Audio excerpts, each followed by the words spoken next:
Welcome to the Freak Show, fellow freaks. I'm Matthew Brockmeyer, I'm Christa Carmen, and this is Murder Coaster. Ladies and Gentlemen. We are absolutely delighted to have several guests on the show today who are a part of the amazing new book, Howls from the Scene of the Crime, an anthology of crime horror. We have editor Jessica Peters, who put this gorgeous book together. We have author Joseph Andre Thomas, who wrote the serial killer story Motive Factor X, as well as Gwendlyn Kiste, three-time Bram Stoker award-winning author of The Rust Maidens and The Haunting of Velkwood, among others, who penned the lyrical noir tale, A Private Detective's Checklist for How Not to Die, for this anthology. Welcome all, welcome, and thank you so much for coming aboard the Murder Coaster. Thank you. Great neutral.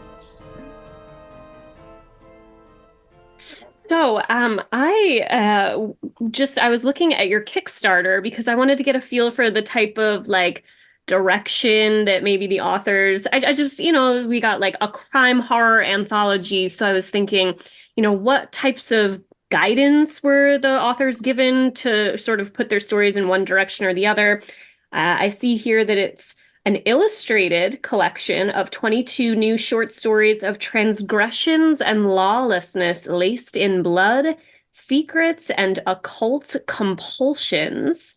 So I was wondering, Jessica, if you maybe wanted to speak a little bit about how the anthology, how the idea came about, how it came together, if you, invited people and gave people, did you have the authors kind of give you a little blurb about what they were thinking of writing, or did you just let people hit you with whatever? Yeah, so it's kind of a long story because Howls Society stands for the Horror Obsessed Writing and Literary Society, or Howls Society. We've been doing books for a few years, but we're basically a Discord server of both a weekly writing club and a weekly reading club and a writing branch. So for this one, what we did was we threw out the options for people to pitch themes. And then we had votes on both themes and editors. So myself and Timaeus Bloom ended up as the winners, and we were the ones co-editing this. So we got to pick from the top 5 themes of what worked for the two of us. So that's how we ended up with crime horror. We didn't think it'd been done too much. It really hasn't. And we really liked those blends. We thought there was a lot of opportunity for different things. We did write guidelines. So we wrote pretty strict guidelines because of how we view crime and being sensitive to victims and people who commit crimes, not equating, a crime is a thing you do rather than a thing you are, that sort of thing. And we were just looking for really a blend of different horror genres, horror tropes, styles of stories. And then there were 2 ways you could get in the anthology. One was by an invite. We did have a few invited authors, and they'd been connected with Howls at some point, through an author Q&A or things like that. And then the other one was an internal open call. So there's a big workshop that we were doing over the summer. We weren't doing it because we were reading blind in the end.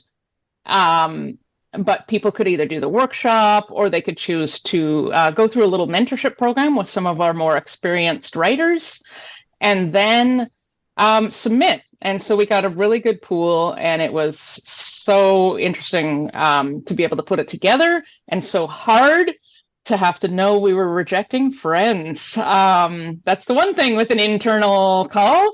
There's a lot of people that I really like and respect that I had to reject, but at least we had the step back of knowing we were reading anonymized. Yeah, so that's, I think, the answer to your question. Yeah, absolutely. Thank you for a little more insight into how this came about. So I guess I'll throw. So we figured we would just throw out some questions to get a conversation going. And if you guys want to roundtable it or if you want to jump in wherever, just we'll do this organically. So Matt and I talked a lot about, in prepping for this podcast about everything that you were just talking about, like the intersection and how it's kind of a different thing to put these two things together, but at the same time, they go very much hand in hand. So how do you think crime and horror together, writing crime horror stories, leverages psychological elements to evoke fear and suspense in readers? Nobody wants to be the first to jump in. I think it's such an interesting combination. And I agree, Jessica, that I don't think it's done very often. And I think that that's kind of a shame because I think that there is so much connection. I'm a big fan of film noir and I love classic noir so much. And I always have ever since I was a kid. And I've always been like, oh, I'd love to write more noir. And then, you contacted me about this and I'm like, oh my gosh, this is like a great, great opportunity to write something that's noir and horror, because I do think they're so close. And so many horror fans are fans of true crime, right? I don't want to be, because saying you're a fan of true crime is really, I always have this kind of push and pull with it because I think that there's something very, very off-putting at times if you're too into it, but at the same time, we're all naturally drawn to the idea of how does this happen? Learning more about the victims, learning more about the situations, trying to understand the world we're living in. And so I think that kind of connection between horror fans and true crime, it's, so close. And I remember, especially early on in the pandemic, like my husband and I watched like a whole series that was like free on Hulu or something that like was this whole true crime series. And I learned about all these different like true crime throughout like American history. And it was so interesting. And like, I always do think it's weird of how it can be this thing that it's horrifying, and yet it's this way of, it gives you comfort in the way that you can try to understand your world a little bit better. Like it's odd because like noir isn't really comforting, and yet at the same time there's aspects of it that like make you like, okay, these are what's happening in the dark, shadowy places. It's better to know than not know, I guess. And so that's sort of like the connection that I felt. My story is about, it's a female private detective, because you never usually got to see female private detectives in classic film noir. And I'm like, that would be great. And then she's also queer. And so I'm like, you really never get to see overt queerness. A lot of times it was coded in classic noir. So I wanted to do something that was like in this subgenre of film that I love so much that I'd never gotten to see done. So that was really, really fun. And then to put the horror elements, the monstrous elements in there was just such a joy. This was such a fun story to write. Thank you again, Jessica, for inviting me, because this is like one of the coolest, like most enjoyable things. And you guys have put together this beautiful book with these beautiful illustrations. So it's just wonderful. You nailed so the welcome. noir. Yeah, Matt and I were both talking about how wonderful your story is. And it's just like it's beautifully written, which no surprise there. That's a given with you. But you like nailed the theme, and you were just talking about with the things that you don't get to see often. It was a really refreshing story. It was really great. And I usually hate second person point of view. I really do, but you did it so well and so beautiful. It felt poetic to me. It was definitely a hard-boiled noir detective story, but I mean, it was just so lyrically beautiful, and I really enjoyed it. Thank you. I forgot it was second person. I often forget, like my short fiction is so often second person that I forget. When you said that, I'm like, oh, I'm sure it is. I 100% believe you. But if you would have asked me, I'd be like, oh, it's first person, I'm sure. But yeah, I can remember now it is second person. I got to be a lesbian detective there for a minute. It was fun. There we go.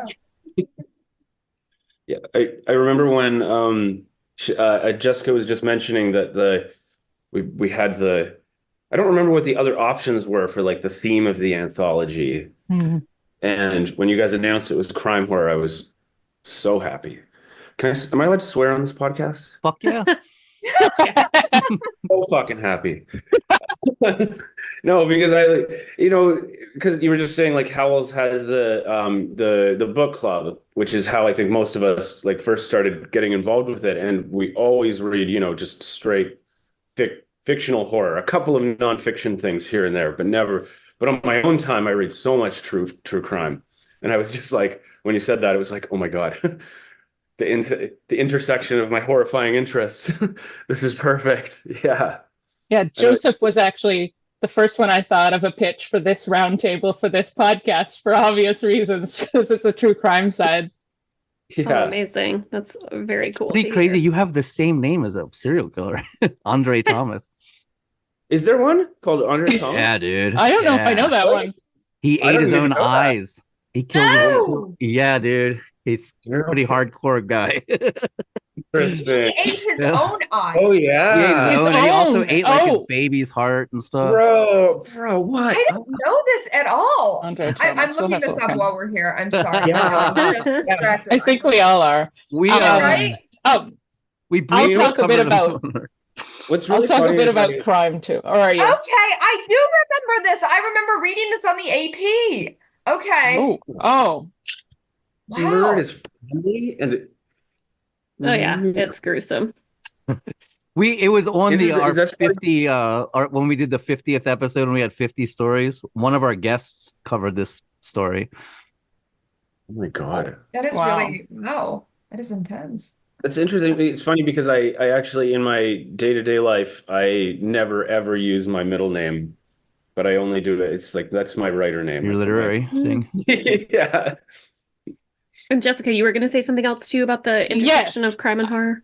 I was. So, like, some of the interesting things. So, for this podcast, I was thinking more of the true crimey people. But some of the stories in the anthology are crime without being true crime, or it doesn't have that vibe.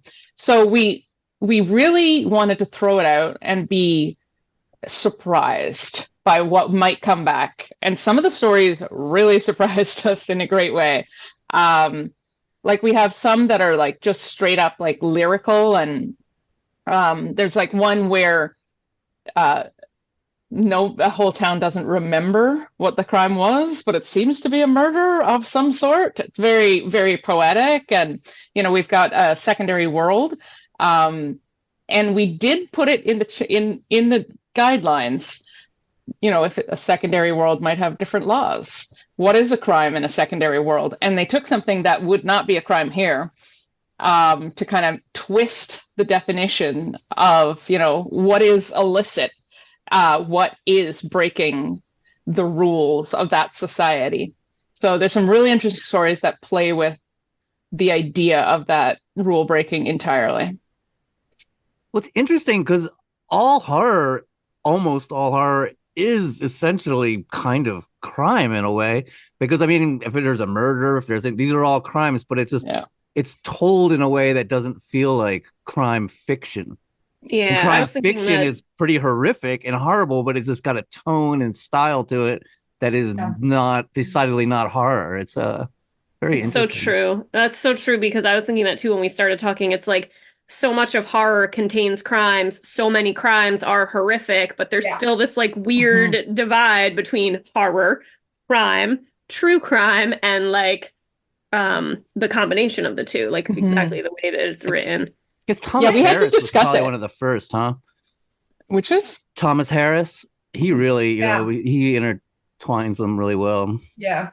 Yeah, because I was actually thinking when you said that, I don't know that I ever thought about how every slasher film is also like a crime story, right? We don't think about it because it's so visceral and it's so in the moment, but obviously crimes are being committed. That's like kind of base level, right? There's sometimes even like a cop investigating or whatever, like at some point if it goes on long enough. But yeah, you don't usually think, oh, this is a crime story because of the way that it's told. And that's an interesting line. The workshop process was fascinating because like when you guys announced the theme, my mind went immediately to true crime. I'm like, all right, I'm doing something with a grounded serial killer type figure. But then reading other people's interpretations of the theme was fascinating. Like so many people just went like, more like fantastical or magical realism kind of route. That was, it almost feels like everyone had a different impulse when they heard crime horror. Yeah, we did have to iron it down sometime because we were like, okay, all horror that has a murder in it can't be crime horror. Like at what stage does it become this like double-barreled genre? And it was one of those like the definition of porn. I don't know what it is, but I know it when I see it. I was a little bit like that, which I felt bad, but we were like, just make sure it's both of these things. It paid off. Yeah, I've heard horror described the same way. Like people are like, well, horror is like porn. It's hard to describe what it is, but you sure know it when you see it. So you were BTK was a big influence for you in your story? For me? Mm-hmm. Yeah. Oh, yeah, absolutely. Yeah, it was the timing for the announcement of the anthology was like perfect because I was like in a speaking of Thomas Harris, I was reading a John Douglas's book on BTK at the time. And John Douglas was the guy who became the inspiration for what's his name? Scott Glenn's character in Okay. Yeah. The Mindhunter guy. Yeah. Oh. I know who you're talking about, the FBI. He's the FBI, the guy who started the like behavioral sciences unit. Right. Yeah, and he did a book on, he wasn't like directly involved with the BTK investigation, but he was kind of like, I think he consulted a bunch on it. So he wrote a book on it, and it wasn't a great book, but the no offense. But all the BTK stuff is just like his psychology is just so insanely fascinating. And I made a mistake. I didn't fully, I'm a bad howler. I didn't fully read the guidelines. And I missed part of the instructions. And as I was reading this book, and they printed a bunch of his BTK's letters to the police, like the ones where he like suggested his own nicknames. Yeah, God, what a fucking asshole. Yeah, he was a fucking mental case. And some of just like the tone between his letters was so weird. And some of them were like almost like regretful, like remorseful, like why can't I stop myself from doing this? And then he took that, I'm sure you're pretty familiar with him. He took that really big break after I think his last murder was like 1992 or 3.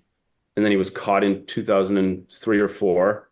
And he didn't kill anybody in that time. So my initial impulse was like, oh, I'm going to write a story about BTK trying to have a therapy session. And I actually wrote it like that originally. And then people were like, you're not allowed to include real serial killers. So we made a rule. Last year's Howls anthology was Howls from the Wreckage, which is disaster horror.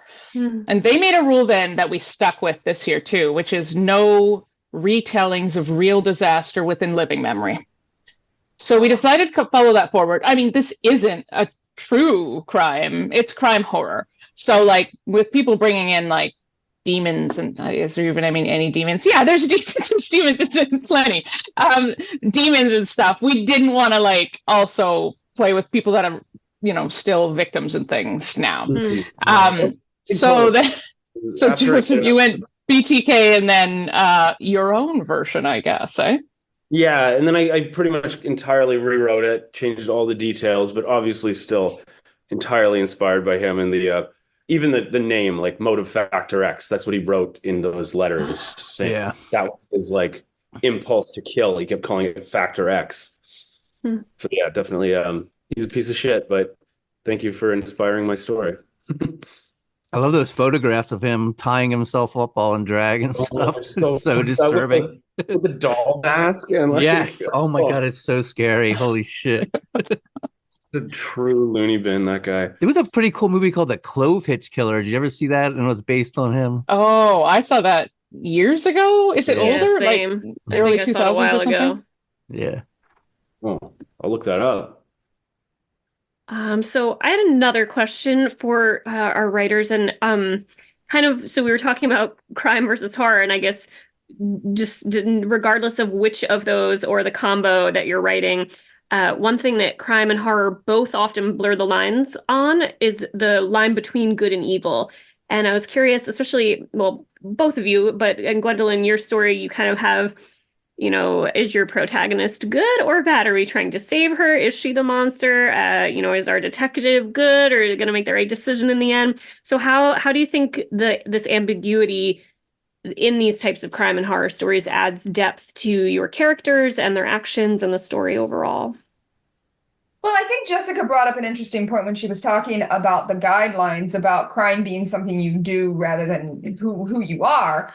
And so I always think of it as a continuum, really, because some people, even if they do something terrible, it happens once. And yet, I was listening to one of your Manson episodes. I'm not necessarily a fan of the Manson girl getting out on parole, but I did think it was interesting about, she was the one that really did seem to have the most rehabilitation.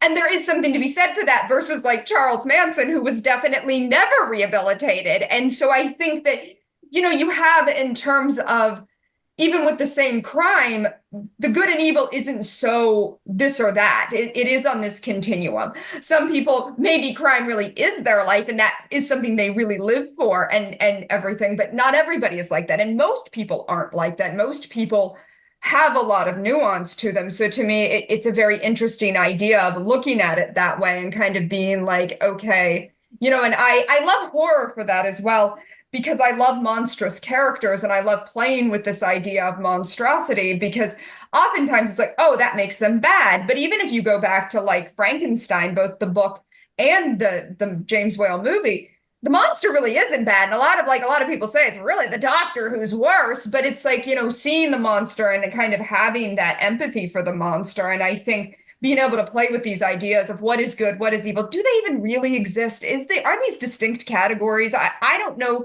I don't know that I necessarily think that they are. Like I said, I think it's more of a continuum of, how bad are the things that you are doing as a human being, and rather than this kind of very clear categories. But, and I think that it's such an interesting way of looking at it and something to deal with as a writer, because you're dealing with it in life, right? We're kind of like interacting with people and it's like, is this good? Is this bad? We make these judgment calls, but a lot of times it's not necessarily as clear as maybe we want it to be.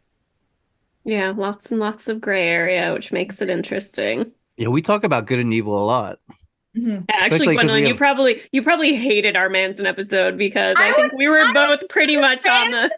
But Leslie. the points are interesting though, and I do know that because I'm a big fan of Sharon Tate, and I feel like her legacy got completely eclipsed by the Manson murders, and I think that happens too often, and the victims are so often eclipsed. I like true crime the best when it focuses a lot on the victim, when we actually get to learn more about the people that are often erased. But I do think there's something to be said for looking at these things and saying, there is a big difference between Leslie and Charles Manson. There's a huge difference even in that one single crime, and kind of dealing with that, even if I'm like, they're all bad and I don't like any of them, because I can say good and evil might not exist, but part of me still says that it does. I still have that instinct of wanting to have those clear categories, even if I know, like you said, Christa, there's more gray than anything, right? Like there's really more gray, but we do have that instinct to be like, that's good and that's bad. It's almost like you're like a little kid, right? Little kids do that, right? Like, that's good. I like that. And that's bad. Right. Another thing is that Leslie Van Houten was 17 and Charles Manson was 35. I mean, there is that to at least some extent. Yeah. I mean, Manson also was just like, so that's a whole other thing. I just listened to the whole season on You Must Remember This. She does a whole it's a Hollywood podcast. I love the show, and she did a whole season a few years ago on the Manson case, and she did a lot with Sharon Tate, so she did focus a lot more on like everybody involved, which was interesting. But it's like, yeah, like Manson was so ludicrous. What a horrible, ludicrous person. Okay, we're like really getting off topic here, but I just really quickly, before I forget to ask you later, Gwendlyn, have you seen Once Upon a Time in Hollywood? And Yes. Did you like it? Did you like it? Okay. It's problematic. It has problems. There's no way you cannot say that about it. But I love it. I mean, I love it in spite of its ridiculous problems. I think it's such a celebration of Hollywood, and I love Margot Robbie as Sharon Tate. I know she's not in it that much, but that was how they pitched it anyways. I knew that like years before it came out that she was kind of peripheral, and I loved it. I actually really loved it, but I mean, it is problematic when people are like, I hate that movie. I'm like, I get it. I'm not going to force it on anybody, but I do love it. Yeah, but people don't like it because it's boring. I mean, I don't think it's boring. I loved it. I thought it was great. But everyone I talked to who didn't like it, they're just like, it was so boring. And actually, I saw it in the theater. And a lot of people that don't like it for the reasons Gwendlyn said. Just you tell people you like. I won't even tell people I like that movie. I'm done kind of defending Tarantino. I like him, but I actually dislike Tarantino and all of his movies except Oh. Once Upon a Time in Hollywood. Oh. Really? We have to have this conversation at I some know. point. That's why I was like, I need to ask you before I forget. Yeah, yeah. It's funny because I saw it and the first thing I'm like, true crime fanatic. And the first thing I thought was, well, Squeaky was actually really nice and she would never be mean to people. And it was actually creepier when they smile at you and they're acting nice and you can like look in their eyes and see that they're fucking psychos. That's scarier to me than a mean person. I And know they it's- also kept that trailer spotless. His Yes. trailer was nice, and they showed like rats and dirty dishes. I'm like, and then I saw Diane Lake, Snake. She was a Manson family member, and she got interviewed, and they asked her, "Well, what did you think of the movie?" And she goes, "I thought it was excellent, except for the fact that Squeaky was very nice, and we kept that trailer perfectly clean." And I was like, "Fuck yeah, I know exactly what I'm talking about." Details matter, Quentin. That's so funny. Someone's gonna know that. So, Joseph, sorry, did you want to talk on moral ambiguity in characters in your story at all? Oh, moral ambiguity. I don't know. I don't know if there is much moral ambiguity there. You went more black and white? Can I talk about moral ambiguity in your story, Joseph? Sure. Well, I just want to say, like, I think I mostly agree with what Gwendlyn said, but there are definitely a few people I would like pull the switch on. Listen, I'm not saying there isn't for me. I'm just saying that I probably should look more at the gray areas. But yeah, I get it. Like, right. I see what you're. Yeah. No, I'm just making a joke. Yeah. Jessica, go ahead. Yeah. So Joseph didn't know on submitting his story to me that I used to be a therapist, and his story is about a female therapist, and I was like, "Whoa, somebody in Howls is bold with this one." But I was like, "Oh no, actually, it works really well." Right now, I work in prison health advocacy. So I am very much on the gray side. So when you, the beginning of your story, when there's a man in her office and it's a client, to me, it was like, oh yeah, that's scary because it's home office. It's the middle of the night. That's scary. Then I'm like, yeah, this is legit. This is you taking care of your clients. And so I don't know. I read ambiguity even into your like darkest serial killer style villain, because there is, I'm very much on the, even the worst of the worst type serial killers, like what's his name? The Night Stalker, Richard Ramirez. Like he's one of the ones that you're like, holy shit, like that is some problematic stuff. But then you look at his childhood, and I know, like childhoods don't count, but I mean, they do count. They build something, but then you see there was like a core of something, and like this whole other stuff tainted him, and it's still that like doing versus being thing. I don't know, and maybe I go too far into the gray. There's an expression in the true crime community, and it's like, hate the killer, love the child.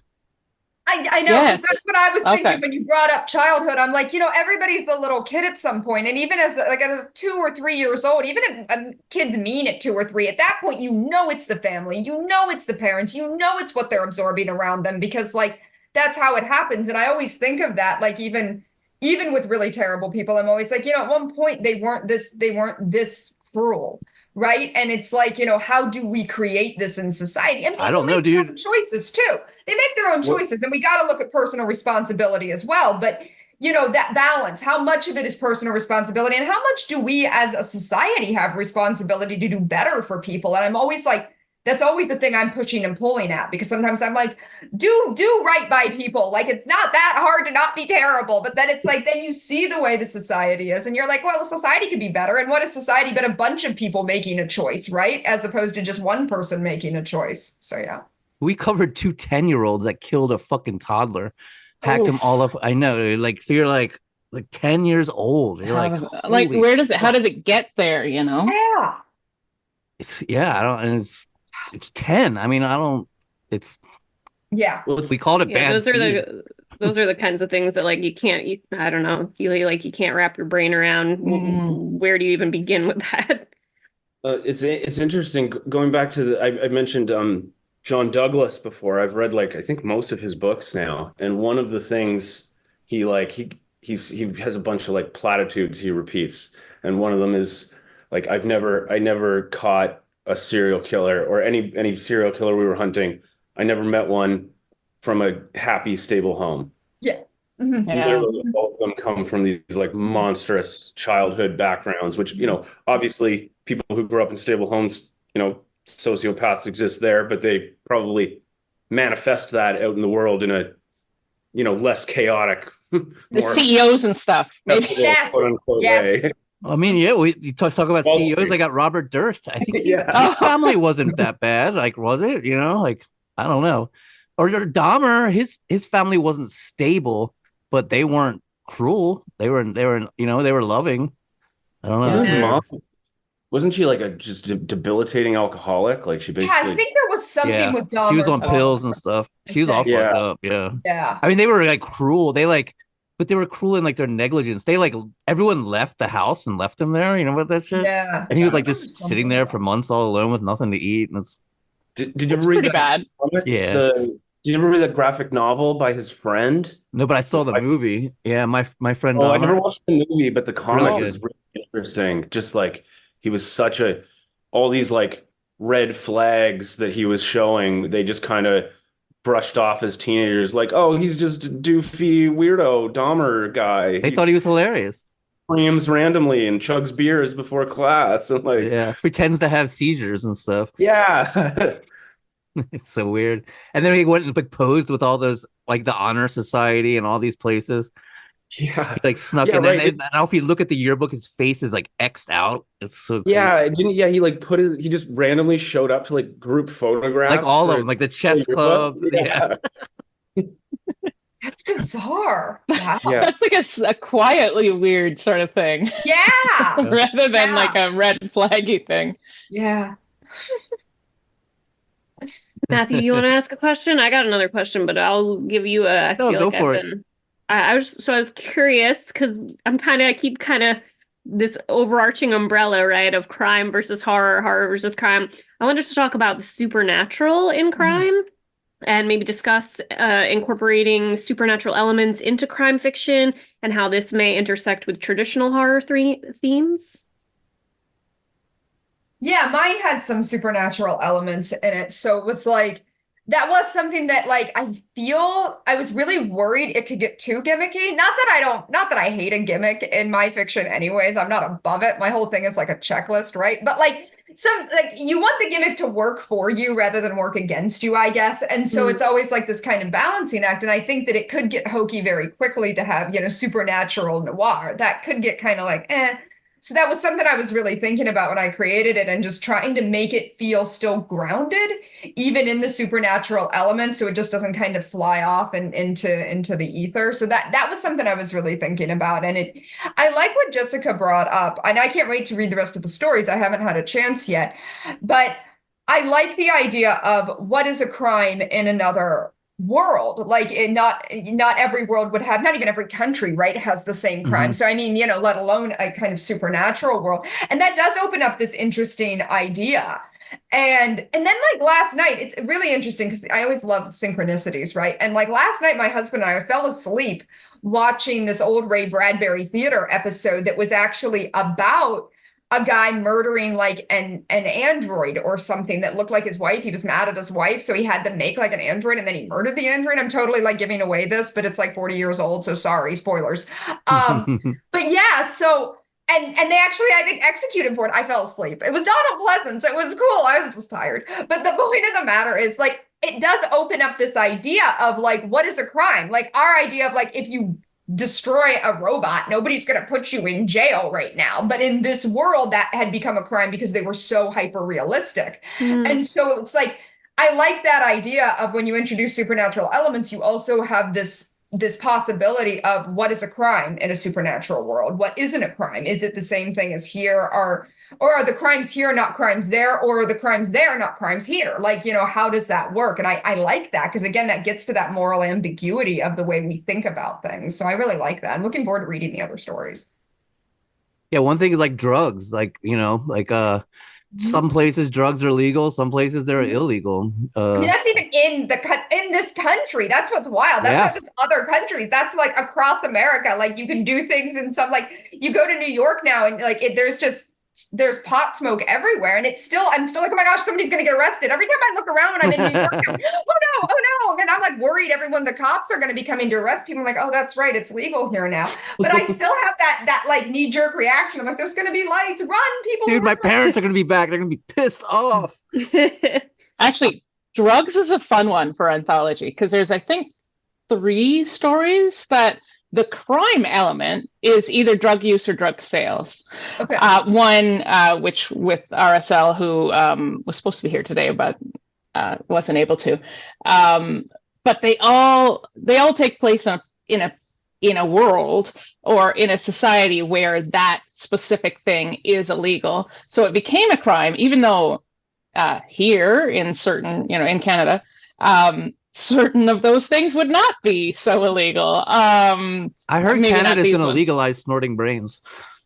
We might. You know what? We're well on track for maybe not legalize, decriminalizing snorting brains. I live in Vancouver, and I'm 90% sure there's someone snorting brains around the corner right now. If you've never visited downtown Vancouver, yeah. We actually have, my city is also on the grittier side. We have 3 magic mushroom stores in my city. It's not legal here. They closed them, and then there's an article, and it's like the cops have gotten a promise from the mushroom stores that they won't reopen, and the next day they're open. Oh my God. Well, I mean, come on. The people making these promises, are they maybe making promises while on magic mushrooms, and promises have no meaning to them? If you make more money than the fines, it's... Yeah. Is it But not yeah, legal? the drug stories are really cool. Actually, all 3 drug stories are supernatural. Very And cool. it's like that playing with like drugs in a community and interaction with supernatural, and like even the playing of like which part is actually the illicit part, because it's not in any of them. The drug use is the crime, but it's not the Horror. Yeah. horror, I guess. Well, the snorting brains is kind of the borderline of that one, but it's not really like the but yeah, we have about 2/3 of the anthology is supernatural, maybe it's half and half, and then maybe 1/3 to a half is straight real worldy, and it's kind of fun because you don't necessarily know going in which one it's going to be. Yeah, that's very cool. A good incentive to pick up the book. Not that we didn't have a lot of incentive already. We have fun finding supernatural crimes and debunking them. Oh yeah, maybe you could debunk some from the books. If the Warrens were involved, then yeah. Oh God. Good old Warrens. Yeah, I remember like that's kind of what I was saying earlier when we started doing the workshop. I was really, because like I said, my brain went right to like, true crime. I wanted to do something like grounded horror, but I was so shocked at almost everyone I got paired up with for edits or feedback went at least had some elements of supernatural in it. And yeah, just interesting that's where some people's heads went. I mean, it was a horror group rather than a crime group. Yeah, so I feel like people went supernatural. That's interesting. Yeah, so a lot of them went supernatural. But it was kind of fun looking at the matchups. Like we had to make notes to make sure we didn't end up with like 10 PI stories, for example, which might have been possible. But it was like crime plus horror, or crime plus supernatural element. Like a lot of the time, like I was looking at some of my notes, like Dead Rising plus mafia, and like top detectives plus a magic book, and like stuff like that. But then some also, the supernatural and crime elements are the same thing. Like sentient death row self is our closer story. Yeah, it's kind of neat. Yeah, supernatural elements are a lot of fun to bring into a crime. I think that is that's what I think would really make it horror, because I mean, crime wouldn't like if it was just crime, there would be no supernatural elements. So crime horror, definitely. Yeah, that's like I don't want to say easy. I don't mean like easy to write, but that's like an easy way to mash up the two. Like if you're gonna add the Right. supernatural, you're like, all right, checked both boxes. I like Yeah, although ghosts. I put some ghosts in there. I'm like a big ghost fan. Oh yeah. oh yeah. I think they're like metaphorical, you know what I mean? They always like they say so much, like the way Shakespeare would use them, you know, like as a the dead being able to tell their stories and what they represent and things like that. I love Mhm. ghosts. I love ghosts so much. My most recent book is a haunted neighborhood. And then like I always tell myself, don't write another ghost story. And then I just write another ghost story. Like I look like the book I'm almost finished with. I'm like, don't write another ghost story. You just wrote one and then ghost showed up. I'm like, oops, yes, this is just part of it Oh, that's great. Also very exciting to hear. Ghosts are also just so fun to write. There's just like Hell yeah. you can fit a ghost into like almost any type of story, you know? You can. I love that. You're so right. Like every Yeah. story needs a ghost of some sort, whether like Yeah, yeah, metaphorical or literal or both. totally. I feel like Yes. there's also not enough ghost anthologies. Like there's all these themes, and I love ghost stories. But I think everyone's like, oh, I don't want to just do a ghost story. There's too many, there's already lots of ghosts. Ah man, I could write ghost stories forever and read them too forever. Well, Didn't M.R. ghosts. James weren't like a lot of M.R. James stories, ghost stories, like and like I think Yes. that was what he was Mhm. famous for, and he had no problem with it. It was like No. Ray Bradbury and Mars, M.R. James and ghosts, and Yeah, it's I think like like just most of go what for he it. wrote was ghosts. Yeah, do what you Um, love. Hmm. yeah. And ghosts within the subgenre of crime and crime horror is super interesting because, I mean, if it's a crime in which someone was murdered, like, are the Hmm. ghosts coming back? Also, now I can't stop thinking about, I feel like the like quintessential ghost crime story is Ghost with Patrick Oh, Swayze. Yeah, Like, crime is I guess, committed. yeah, Crime is right. Just was a committed. big He word. comes back as a ghost to get them to solve his crime. I don't know that you could call it horror. I feel like Demi Moore and Whoopi Goldberg's presence in it kind of like drags it away from being horror and turns it into like too much of a drama. And oh God, what year did that come out? 90 or 91. That's like been Okay. years now. I love that. I would still say it's kind of like bigger canon of horror, but yeah, I mean, I don't know that I would Yeah, say I it's feel like super when I horror. watched it as like a young kid, You I know, those considered it shadows are horror. scary though. There's those weird shadows. Yeah, the And those are shadow things are scary. total horror. Those I haunted my nightmares as a kid. Yeah. Wait, I mean, in Ghost? Yeah, when they in drag Ghost, they come back to get his killer and they like bad they people. like literally drag him to They hell. literally drag them to hell. It's actually, I mean, I'm sure the effects are dated now, although I think I just saw it and I think I was still like, that's still pretty disturbing. But yeah, when the bad people die, and like, of course, like, again, Wow. good and evil, right? But like when the bad people die, those things like start coming everywhere and they like drag them to hell. Okay, that at least keeps it closer to the horror genre. Yeah, I did That not just- expect us to make a case for Ghost being like Ghost fitting into the horror Supernatural crime horror. supernatural. There you like, go. yeah, Lovely that was Bones.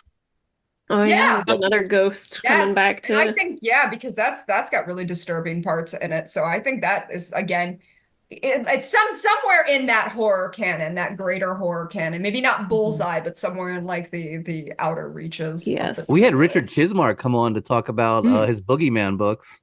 hmm Oh yeah, because it's on the true crime, because it's like his own life or something. Yeah, it's like a weird. it's It's a weird. weird play. It's like another whole. It's like a another blend whole of animal. fiction and autofiction. It's like Yes. fake true crime. It's fiction presented as if it had happened with a lot Right. of elements of autobiography for him. This is the way he- Actually, have you read Red X by David Demchuk?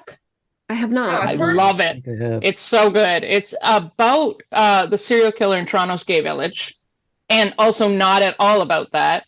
It's like Oh, a I see supernatural killer story at the same time, but every other chapter is him doing like a memoir sort of thing. And then the fiction story and the memoir end up blending by the end. Oh man, it's like mind-blowing. That's also, you just reminded me, was it Body of, I'm looking it up right now. Body of Proof, but there's another memoir that's like, it's like every other it's the same thing, but now I've got the hardcover on my bookshelf in the other room and I can't think of the name right now. Whatever, we can add it to the show notes. Not that important.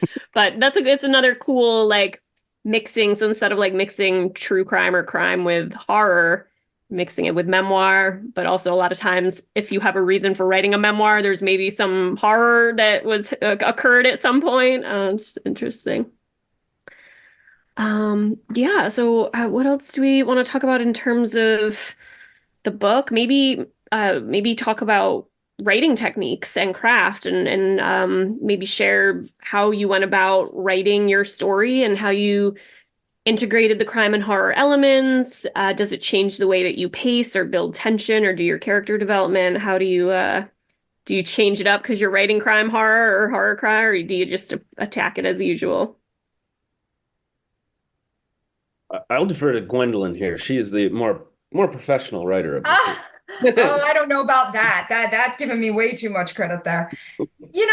I think for me, because I wanted to go back to film noir, it's always fun, like the research. I always love research for writing, especially when I can just do something I wanted to do anyways and call it work. That's always really exciting. So going back to some, like I have Criterion Channel and they always have noir. They love noir. And so it's fabulous. And they'll have like different themes of noir. Like I can't remember what the theme was around the time when I wrote this story. I'm trying to remember if it was like holiday noir or something. Like they had like interesting things, and some of the more obscure noir that they include, like sometimes it's not great, but it approaches it in different ways. So it kind of gives me different perspectives of ways you could do noir, ways you could, structure it. So for mine, it is like a checklist for this private detective of being like, okay, I just want to survive this assignment.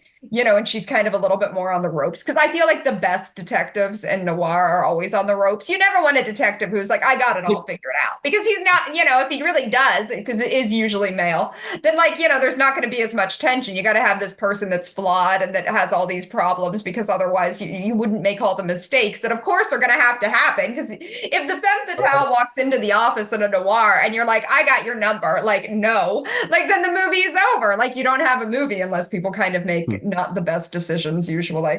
But being able to also frame that in a way that made sense for horror, and then also that it is believable, and you don't want it to be to the point that it stretches credibility too much. So trying to balance those things. But mostly for this one, like I just had so much fun being like, I'm going to make horror noir, like that's what I'm going to do, and it's going to be female characters and sapphic. So I'm like, this is great. This is like a dream come true. So, because whenever I came in for this today, I'm like, oh, that's right. I get to talk about my queer film noir inspired horror story. I'm like, yay.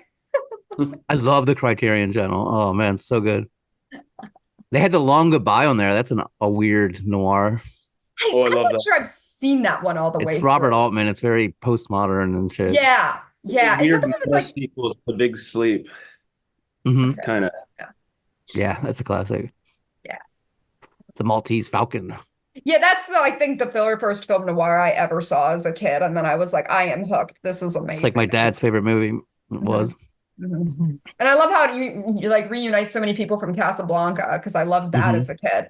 And so I'm like, oh, this is like Casablanca, only it's all shadowy and like, crimes are being committed. And there's like this weird little Maltese falcon. Like I always loved the actual little falcon. And speaking of Once Upon a Time in Hollywood, they actually have the Maltese falcon in that movie. Like I think the one that they actually used in the movie, she like touches it in the bookstore. So it's like all coming together. That's amazing. I totally would not have remembered that, but it's so is in that movie. Joseph, do you want to, just talk about your writing process in general for the story, or Jessica, if you want to talk about what any like dramatic differences in the styles or structures of different stories in the Antho, what we can expect? Joseph, do you want to start with your writing styles? Sure. I guess.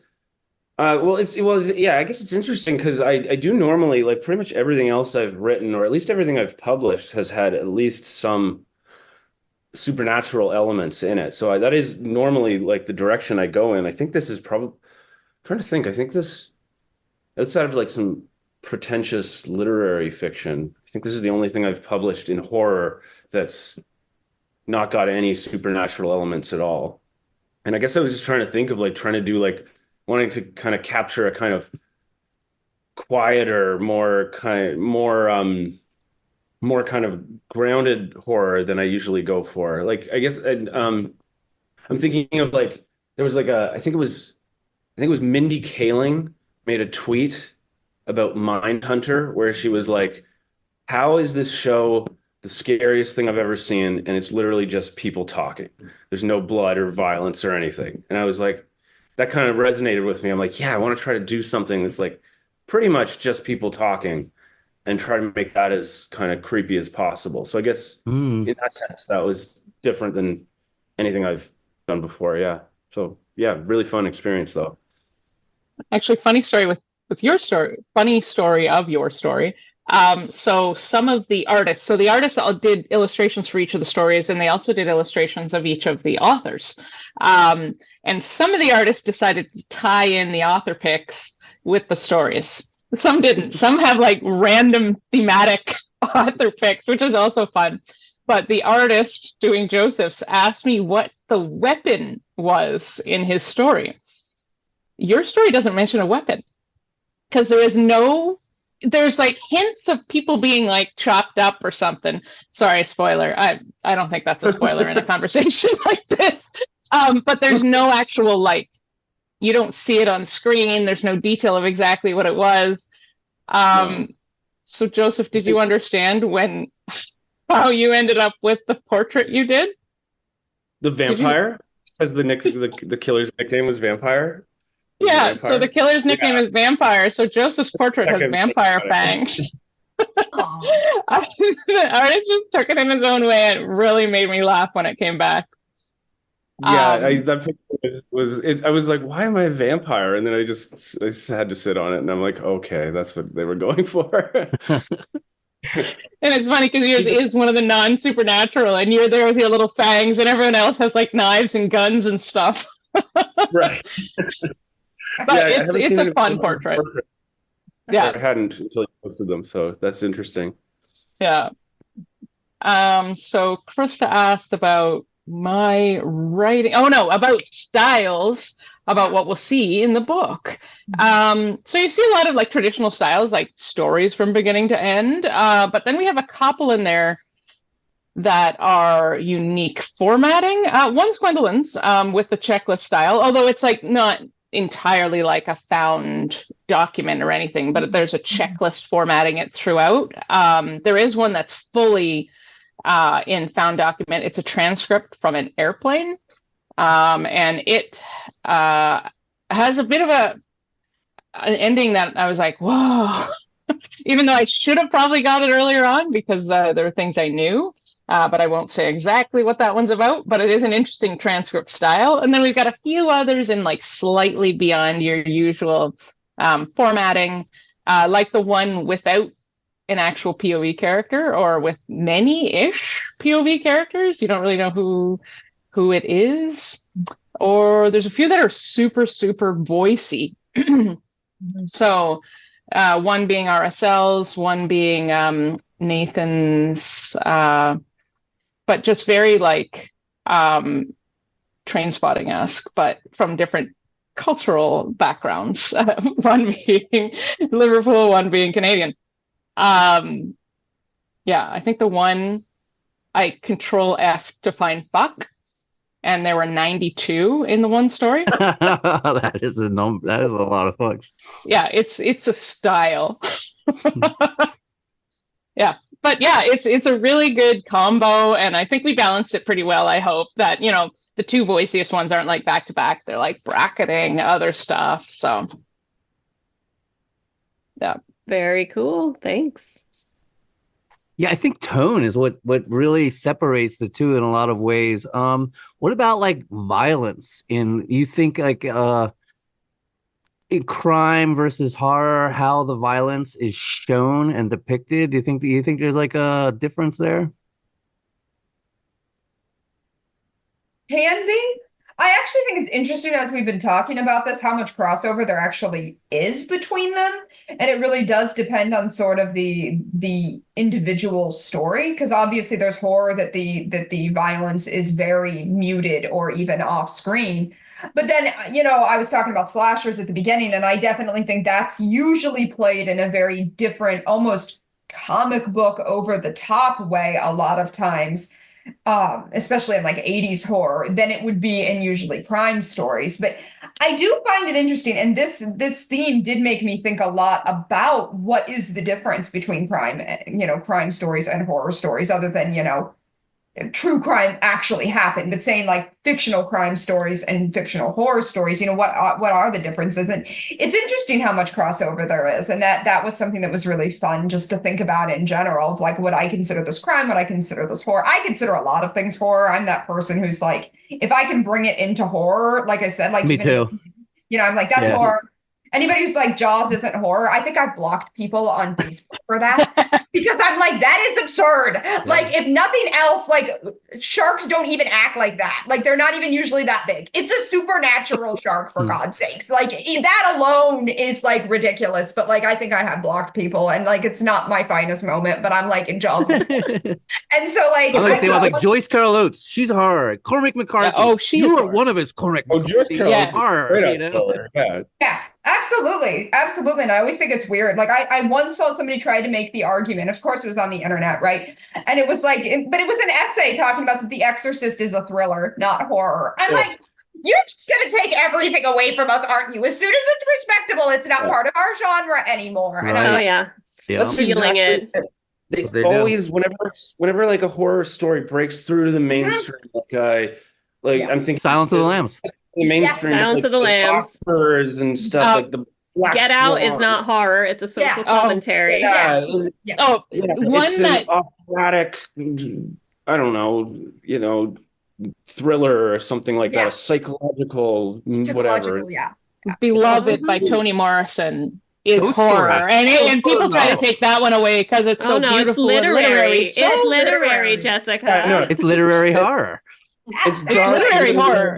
All right, what about, how about check this out? Jack Ketchum's The Girl Next Door. It is literally true crime. It is a true story. It's true. It's a crime.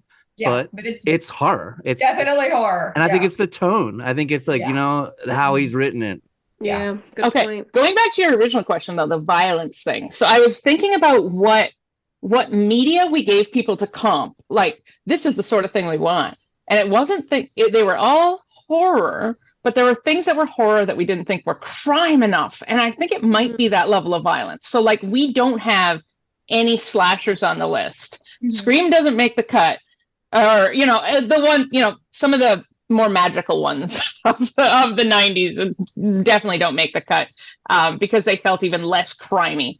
But like even Scream, which is crimey-ish, doesn't. But we do have like Seven and Silence of the Lambs on the list because they are crime but horror rather than horror but crime. I don't know. And I think, they're all of those things. That makes perfect sense. Scream, And Seven, Silence of the Lambs have violent scenes, but they're different violence. Yeah. You also just brought something to my mind, which is that, like, I think a huge part is like how they're marketed too, and what like demographic they're trying to hit. Like, oh, we think this will do better as a horror film versus a crime film. The level of respectability that they think the film like inhabits in the first place. Like, oh, we're not gonna make it if we call this a crime. It's too gory, and we gotta, it's, I don't know. There's a bunch of weird things that come into play. That's so interesting. You just said the demographic because they usually market, especially horror films to younger audiences and crime films to slightly older audiences. Like the middle-aged, like you usually like, because you just said Silence of the Lambs and Seven, those were not marketed to like 18-year-olds for the most part. I remember when both of those came out, I was young, but I remember that those were marketed to adults. This was definitely, you're probably in your mid-20s, even your 30s and 40s going to those movies. I actually went to see Seven. I was like 11.